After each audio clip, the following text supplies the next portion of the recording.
Alhamdulillahi Rabbil Alamin. Wa sallallahu wa sallam wa baraka ala abdihi wa rasuli nabina Muhammad wa ala alihi wa ashabihi ajma'in. Amma ba'd, chers frères. Euh, L'épître de ce soir, qui est ici sous forme de fascicule, c'est un écrit de Cheikh al-Islam ibn Taymiyyah rahimahullah ta'ala qui s'intitule Asbab al-Sabr ala adha al-Khalq. Donc, cet épître ou ce petit résumé s'intitule Comment patienter face au mal des gens. Quelques moyens de patienter face au mal que les gens ils peuvent nous faire.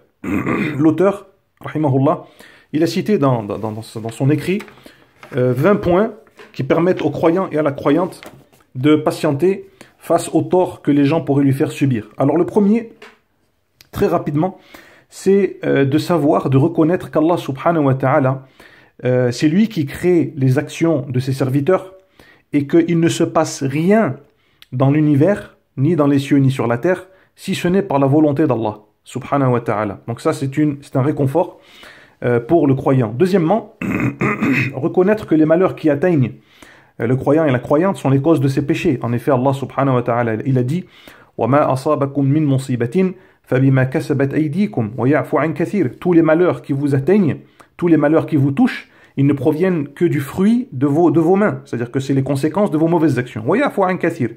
Et en plus de ça, Allah Azza wa Jalla, il pardonne beaucoup. Il a cité ensuite l'auteur, la très belle parole de Ali ibn Abi Talib qui disait, radiyallahu anhu, لا يرجون عبد إلا ربه ولا يخافن عبد إلا ذنبه. C'est-à-dire qu'un serviteur, il ne doit espérer qu'en son Seigneur et il ne doit craindre que ses péchés. Et il disait également ما نزل بلاء إلا بذنب ولا رفع إلا بتوبة. Donc lorsqu'un malheur il s'abat sur la terre, c'est en raison des péchés des gens. Et la seule chose qui peut le faire disparaître, c'est le repentir. Le troisième moyen, c'est d'avoir conscience de la récompense qu'Allah subhanahu wa ta'ala accorde à celui qui pardonne et qui tourne la page. À celui qui pardonne et qui tourne la page. Il a cité pour ça un verset وَجَزَاءُ سَيِّئَةٍ سَيِّئَةٌ مِثْلُهَا فَمَنْ عَفَا وَأَصْلَحَ فَأَجْرُهُ عَلَى اللَّهِ إِنَّهُ لَا يُحِبُّ الظَّالِمِينَ. Et subhanallah, dans ce verset, dans cet unique verset, sur la Shura, verset 40, Allah subhanahu wa ta'ala a cité trois catégories de personnes. Ceux qui se vengent, innahu la yuhibbu dhalimin, certes Allah n'aime pas les injustes, c'est-à-dire qu'ils font subir plus que le tort qu'on leur a fait subir. Ensuite, il a cité au début du verset Allah al-muqtasidun, c'est-à-dire ceux qui rendent le mal qu'on leur a fait. Par exemple, on leur met une gifle, ils rendent une gifle, on les insulte, ils rendent une insulte. Et il a cité au milieu de ce verset فَمَنْ عَفَا وَأَصْلَحَ فَأَجْرُهُ عَلَى اللَّهِ. Ceux qui pardonnent et ceux qui tournent la page, eh bien leur récompense incombe à Allah subhanahu wa ta'ala. Ceux qui pardonnent et qui réforment plutôt, eh bien leur récompense incombe à Allah. Le quatrième moyen, c'est que le fait de pardonner, ça a un effet bénéfique sur le cœur. Ça a un effet bénéfique sur le cœur et ça permet d'obtenir l'amour d'Allah, parce qu'Allah subhanahu wa ta'ala il dit Wallahu yuhibbul muhsinin, et Allah il aime les bienfaisants. Et le fait de pardonner à autrui, c'est un acte de bienfaisance. La cinquième raison, c'est que la vengeance, c'est un acte mesquin. En apparence, se venger, ça peut paraître honorifique, ça peut paraître bien, ça peut paraître honorable, mais en réalité c'est mesquin, c'est un acte qui est bas, c'est un acte rabaissant. Alors que pardonner, en apparence, c'est un acte de faiblesse, mais en réalité, c'est un acte honorifique. C'est pour ça que le prophète, il disait مَا زَادَ اللَّهُ عَبْدًا بِعَفْوٍ إِلَّا عِزًّا. Allah subhanahu wa ta'ala, il ne fait qu'élever un serviteur et il ne fait qu'honorer un serviteur qui pardonne. Alayhi salatu wassalam. Sixième moyen, c'est que la récompense va de pair avec l'action. Al-jaza'u min jinsil amal. Alors si toi tu pardonnes aux gens, Allah azza wa jalla il te pardonnera. Subhanahu wa ta'ala. Septièmement, le fait de se venger, penser à se venger, eh bien ça occupe l'esprit. Ça occupe l'esprit et ça fait perdre du temps. Et le croyant, il n'a pas de temps à perdre.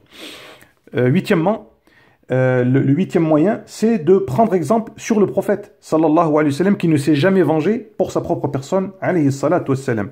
Neuvième point,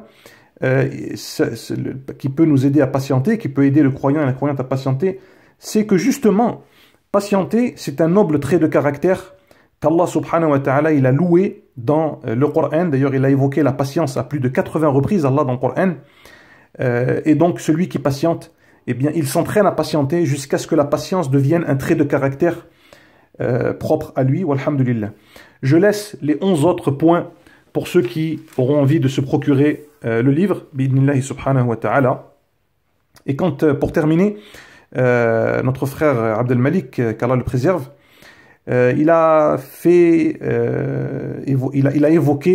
allusion à un des ouvrages de Cheikh al-Islam Ibn Taymiyyah rahimahullah ta'ala, qui est certainement l'un de ses meilleurs livres, si ce n'est le meilleur, qui s'appelle Dar'u Ta'arud al-Aqli wa al-Naql, c'est-à-dire réfuter la réfutation qu'il puisse y avoir une quelconque contradiction entre les textes et la raison.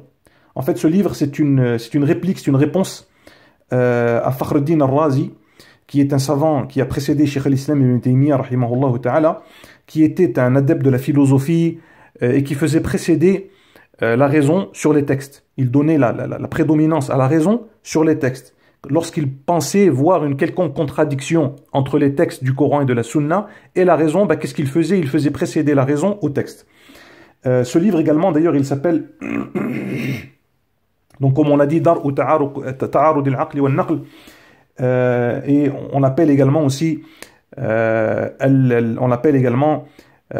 ma mémoire est bonne, al-Nass al-Sarih ou al-Naql al-Sahih la yu'aridu al-Aql al-Sarih. C'est-à-dire qu'il n'y a pas de contradiction entre un texte authentique et la raison qui est saine. Alors la raison pour laquelle je ne présenterai pas ce livre, c'est parce que premièrement, c'est un livre que je n'ai pas en ma possession. Deuxièmement, comme les savants, ils l'ont stipulé, il y a 3 catégories d'ouvrages chez Cheikh al-Islam Ibn Taymiyyah.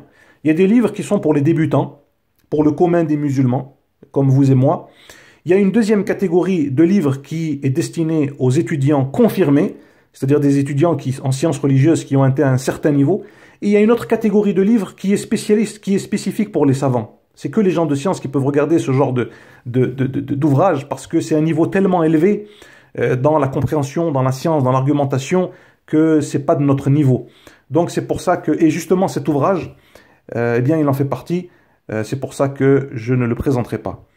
Mais alhamdulillah, il y a beaucoup d'autres livres de Cheikh al-Islam Ibn Taymiyyah rahimahullah ta'ala qui nous attendent, et on n'en a pas fini avec l'héritage scientifique de Cheikh al-Islam rahimahullah ta'ala, en demandant à Allah Azza wa Jalla qu'il nous accorde une bonne compréhension de l'islam et qu'il nous préserve de l'égarement. Wallahu a'lam wa sallallahu wa sallam ala nabiyyina Muhammadin wa ala alihi wa sahbihi.